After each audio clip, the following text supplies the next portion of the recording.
진리의 빛이 온누리에라고 하는 제목으로 우리 말씀 나눕니다.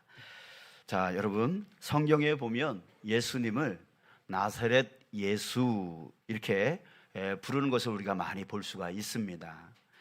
자, 나사렛이라고 하는 것은 지역 이름이고요. 나사렛 사람 또는 나사렛 출신 예수, 그런 뜻입니다. 자, 그런데 여러분, 이상하지 않습니까? 예수님은 어디서 태어났죠? 베들레헴에서 태어났습니다. 그렇기 때문에 예수님을 부르려면 베들레헴 예수 이렇게 불러야죠. 자, 그런데 나사렛 예수라 이렇게 부르고 있다는 얘기예요. 자, 오늘 본문을 보면 그 이유를 우리가 알 수가 있습니다. 우리 내용을 살펴보면 예수님이 베들레헴에서 태어났지만 당시 헤롯 왕이 통치하고 있었는데, 이 헤롯 왕이 유대인의 왕이 태어났다라고 하니까 시기하고 질투해서 내가 왕인데 누가 왕이라는 거야 라고 하면서 그 아기 예수를 죽이려고 했던 거예요. 그래서 그 당시에 2살 이하의 그 아이들을, 남자아이를 죽이는 아주 엄청난 사건이 일어나게 되어집니다. 자, 그때에 예수님과 그 부모가 피신을 하게 되어지는데, 어디로? 이집트로 피신을 하게 되어져요. 자, 그리고 난 후에 헤롯 왕이 죽었다라고 하는 소식을 듣고 다시 돌아옵니다. 다시 이스라엘로 돌아와요. 그런데 태어났던 그 베들레헴으로 가지 못하고 22절 23절에 보듯이, 그러나 아켈라오가 그의 아버지 헤롯을 이어서 유대의 임금됨을 듣고 거기로 가기를 무서워하더니, 무서워했다라고 해요. 그래서 꿈에 지시하심을 받아 갈릴리 지방으로 떠나가, 여기 갈릴리 지방의 한 동네, 바로 나사렛이라고 하는 그 동네에 머물게 되어지고, 그 어린 시절부터 성인이 될 때까지 그 나사렛 동네에서 자라가게 되어지십니다. 23절에 나사렛이란 동네에 가서 사니 이렇게 되어 있죠. 자, 그래요. 자, 그렇기 때문에 나사렛에서 자라고 이제 성인이 되셨기 때문에 바로 예수님을 나사렛 예수다 이렇게 표현하고 있는 겁니다. 자, 여러분, 그런데 본문을 조금 더 살펴보면 지금 마태복음을 쓴 저자 마태가요, 이 과정을 이렇게 표현하고 있어요. 예수님이 베들레헴에서 태어나고 이집트로 피신했다가 다시 갈릴리 나사렛으로 돌아와서 정착하신 이 과정을 그저 목숨을 부지하기 위해서 예수님과 그 부모가 갔다 왔다 이런 식으로 표현한 게 아니라 마태는 이 과정을 구약에서 예언된 말씀의 성취다 이렇게 표현하고 있는 겁니다. 자, 그 증거로 오늘 본문이 총 11절인데요. 짧죠. 짧은 그 11절 안에 3번씩이나 구약 성경을 인용하고 있다는 얘기예요. 자, 볼까요? 15절. 헤롯이 죽기까지 거기 있었으니 이는 주께서 선지자를 통하여 말씀하신 바, 선지자들을 통하여 말씀하신 바, 바로 구약의 선지자를 통하여 예언된 말씀을 말하는 거죠. 뭐라고 했냐면 애굽으로부터 내 아들을 불렀다 함을 이루려 하심이라. 그 선지자가 했던 그 예언의 말씀을 이루려고 한 것이다 이렇게 말하고 있어요. 또 17, 18절에 보면 이에 선지자 예레미야를 통하여 말씀하신 바, 또 예레미야 선지자가 말했대요. 뭐라고? 라마에서 슬퍼하며 크게 통곡하는 소리가 들리니 라헬이 그 자식을 위하여 애곡하는 것이라. 그가 자식이 없으므로 위로받기를 거절하였도다 함이 이루어졌느니라.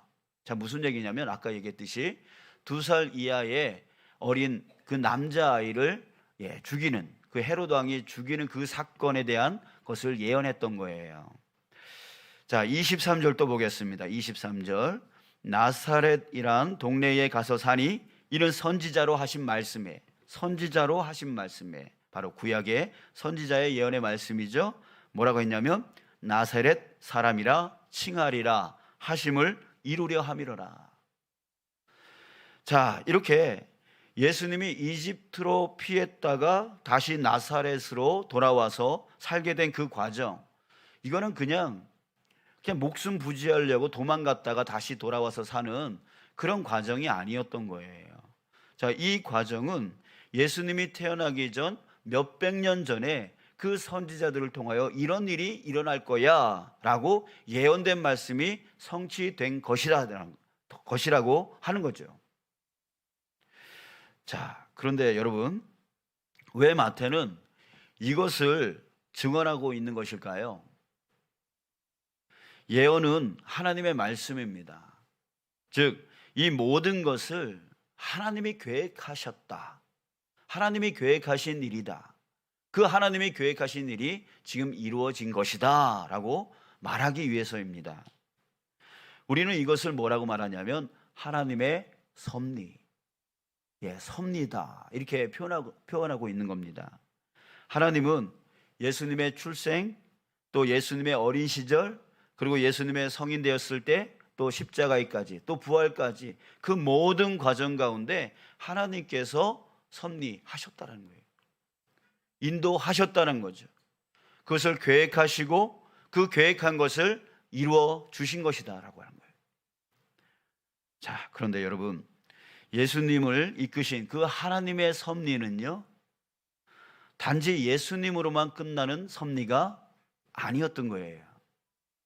그 섭리는 바로 지금의 우리에게까지 관련이 되는 섭리였습니다. 왜입니까? 예수님을 그렇게 이끄시는 그 모든 과정은 바로 누구를 위한 과정입니까? 누구를 위한 과정이었죠? 바로 저와 여러분들을 예수 그리스도를 통하여서 구원하기 위해서 하나님께서 이미 몇백 년 전에, 예수님이 태어나기 몇백 년 전에 예언하시고 그 구원자를 이 땅 가운데 그 말씀 그대로 보내주셨고, 그 예수 그리스도를 통하여서 지금에 이르기까지 저와 여러분들에게 그 구원을 주시려고요. 앞으로도 주님 오시는 그날까지 정말 우리 믿는 사람들을 구원하여서 천국으로 이끌어 주시기 위한 하나님의 계획, 하나님의 섭리였다라고 하는 거예요. 여러분, 그렇습니다. 지금 우리는요, 하나님의 섭리 아래에 있는 거예요. 하나님의 계획 안에 있는 거예요. 하나님의 그 놀라운 그 사랑, 그 큰 사랑 안에서 하나님께서 인도하시고 지켜주시고 함께하여 주셔서 우리를 예수님이 오실 그때까지 믿음을 지켜나가기 위해서 우리를 지켜보호하고 계신다는 거예요. 그게 바로 저와 여러분들을 향한 하나님의 섭리입니다. 이사야서 44장 2절에 너를 만들고 너를 모태에서부터 지어낸 너를 도와줄 여호와가 이같이 말하노라. 여러분, 우리를 만들고 우리를 모태에서부터 우리를 택하신 분, 그분이 바로 하나님이시라는 거예요. 또 요한복음 15장 16절에서 예수님이 이렇게 말했습니다. 너희가 나를 택한 것이 아니요 내가 너희를 택하여 세웠나니. 여러분, 그래요. 내가 주님을 택해서 내가 주님을 믿는 게 아니에요. 주님께서 나를 그 하나님의 섭리 안에서 택하여 주셔서 지금 우리가 택함 받고 구원받은 자들이에요. 아무나 구원받는 게 아닙니다. 아무나 선택받는 게 아닙니다. 이 수많은 사람들 중에 특별히 하나님께서 우리에게 섭리로 역사하여 주셔서, 사랑으로 역사하여 주셔서 예수 그리스도 안에서 선택하여 주셨고 우리를 구원하여 주셨고, 그래서 지금 이 자리에 우리가 함께 예배할 수 있게 되어진 줄 믿습니다. 아멘. 그러니 여러분, 우리는 하나님의 섭리 안에 있는 거예요. 그 섭리 안에서 하나님의 보호하심과 지켜주심과 인도하심이 여러분 예수님 오시는 그날까지, 천국이 임하는 그날까지 끝까지 가게 되어지는 것입니다. 자, 여러분, 그러기 때문에 지금 하나님께서요, 우리의 삶을 그 한 걸음 한 걸음 지금 붙들고 이끌어가고 계시는 거예요. 여러분들, 그러나 우리는 나의 인생을 향한 하나님의 섭리가 무엇인지 이해할 수 없는 경우가 많습니다. 지금 내 앞에 펼쳐진 현실 속에서 하나님의 손길이 잘 보이지 않을 때가 많습니다. 찬송 620장 2절, 그 가사가 저는 너무나 은혜가 되어지는데요. 그 가사에서 첫 번째 첫 구절이 이렇게 시작합니다. 주님이 뜻하신 일이 헤아리기 어렵더라도. 여러분들, 이처럼 지금 우리 자신에게 벌어지는 어떤 일들, 어떤 힘든 일들, 어려운 일들, 어떤 질병의 문제, 마음의 상함의 문제, 또 사업의 실패의 문제, 그 어려운 문제들, 이것을 우리가 볼 때에 주님이 뜻하신 일 정말 헤아리기 어려운 거죠. 주님이 나 사랑하신다면서 왜 이렇게 힘들게 하는 거야? 이렇게 원망이 들고 어렵고 힘들 때가 있습니다. 자, 하지만 그 다음 가사에서 뭐라고 하고 있습니까? 이렇게 말하고 있어요. 언제나 주 뜻 안에 내가 있음을 아노라. 언제나 우리 자신이 주님의 섭리, 주님의 계획, 주님의 뜻 안에 있음을 알고 믿어야 된다라고 하는 거예요. 자, 그래서 그 다음 가사, 사랑과 말씀들이 나를 더욱 새롭게 하니, 주님의 그 사랑에 의지하고 또 그 말씀을 따라 순종하여 살아가야 된다라고 하는 거예요. 자, 그러면 그 다음의 가사가 뭐예요? 때로는 넘어져도 그 다음 뭐예요? 최후 승리를 믿노라. 결국 최후에는 우리가 지금 겪고 있는 그 모든 과정의 최후, 그 결과는 무엇이 온다는 겁니까? 바로 승리가 온다라고 하는 거예요. 하나님은 모든 것을 합력하여 선을 이루어 가시는 하나님이신 줄 여러분들 믿으시길 축복합니다. 그래요. 결국은 나는 지금 힘들고, 나는 지금 어렵고, 나는 지금 고난스러울지라도 결국에 하나님이 이 모든 과정을 통해서 하나님의 그 섭리로 나를 계획하시고 인도해 주셔서 결국에는 최후 승리를 얻게 해 주신다는 거예요. 그게 바로 지금 저와 여러분들이 걸어가고 있는 그 길이라고 하는 거죠. 지금은 잘 보여지지 않습니다. 우리의 눈은 너무나 한계적이고 제한적이라서 하나님의 그 놀라운, 하나님의 그 깊은 그 뜻을 우리는 헤아리기가 너무나 힘듭니다. 그러나 결국에는 우리가 순종하며 말씀을 따라 나아간다면 결국 하나님은 저와 여러분들을 최후 승리를 얻게 해 주신다는 것이죠. 시편 34편 19절에 의인은 고난이 많으나 여호와께서 그의 모든 고난에서 건지시는도다. 자, 이렇게 말씀하고 계세요. 또 로마서 8장 28절에서 하나님을 사랑하는 자 곧 그의 뜻대로 부르심을 입은 자들에게는 모든 것이 합력하여 선을 이루느니라. 우리 방금 전에 말씀드렸던 말씀입니다. 사랑하는 여러분, 하나님은 하나님의 섭리 아래 이 땅에 예수님은 하나님의 섭리 아래 이 땅에 태어나셨고 하나님의 섭리에 따라 결국 십자가의 죽음과 부활에까지 이루셨습니다. 자, 왜요? 바로 저와 여러분들의 구원을 위한 하나님의 섭리였던 것이에요. 하나님의 섭리였던 거예요. 사랑하는 여러분, 올 한 해 여러분 이것을 잊지 않고 살아가는 저와 여러분들 되시길 축복합니다. 나를 사랑하시는 하나님이 그 놀라운 섭리로 나를 이끌어 나가신다. 여러분, 이것을 우리 올 한 해 동안에 절대로 잊지 않기를 원합니다. 내 눈에 전혀 하나님의 사랑이 보이지 않고 하나님의 인도하심이 보이지 않고 정말 힘들기만 하고 정말 어렵기만 하고 내 생각대로 내 뜻대로 안 되어 보일지라도 그럼에도 불구하고 나는 하나님의 섭리 아래 있다. 하나님이 나를 이끌어가고 계시다. 하나님이 나를 도와주고 계시다 라고 하는 것을 절대로 잊지 않고 살아가는 저와 여러분들 되시길 간절히 소원합니다.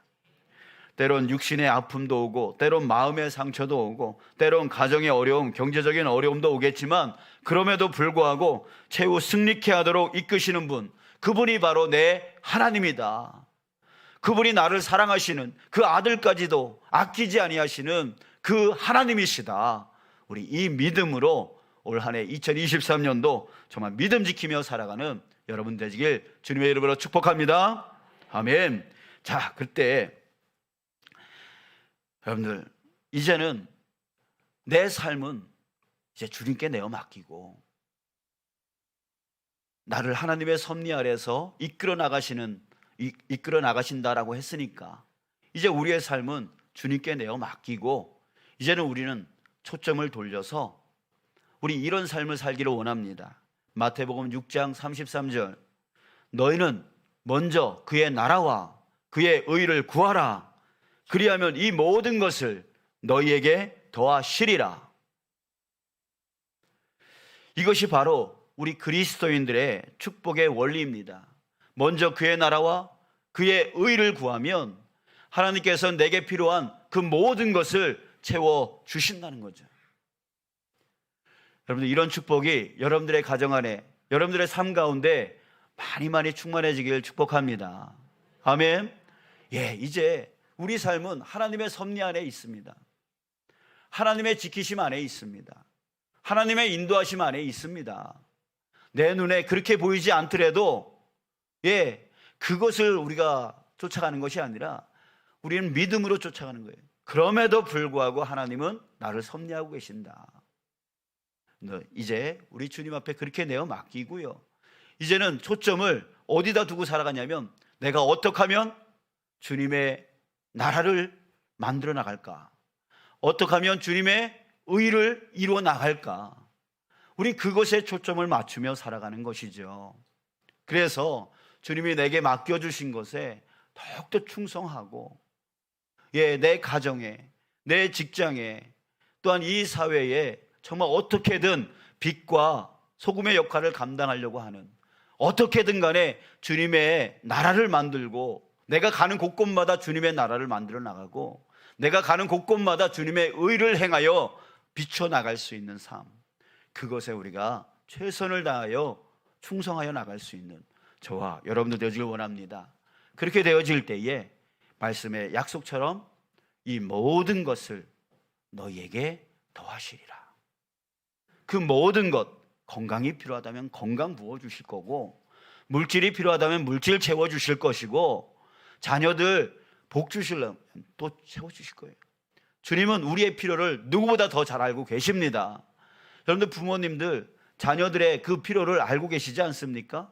누구보다 더 잘 알고 계시지 않아요? 왜요? 사랑하니까. 사랑하면 보이거든요. 사랑하지 않으면 저 사람이 얼마나 힘든지, 저 사람이 얼마나 괴로운지, 저 사람이 뭐가 필요한지 안 보여요. 근데 사랑하면 그게 다 보인다고요. 그래서 채워주고 싶은 것이라고요. 그런 것처럼 하나님께서 우리를 사랑하시기 때문에 우리의 필요를 알고 계세요. 무엇이 필요한지 알고 계세요. 그러니까 이제 우리 삶은 주님 앞에 내어 드리고, 내어 맡기고, 이제는 우리는 어디에다 초점을 맞춘다? 주님의 나라와 주님의 의를 이루어 나가는 것.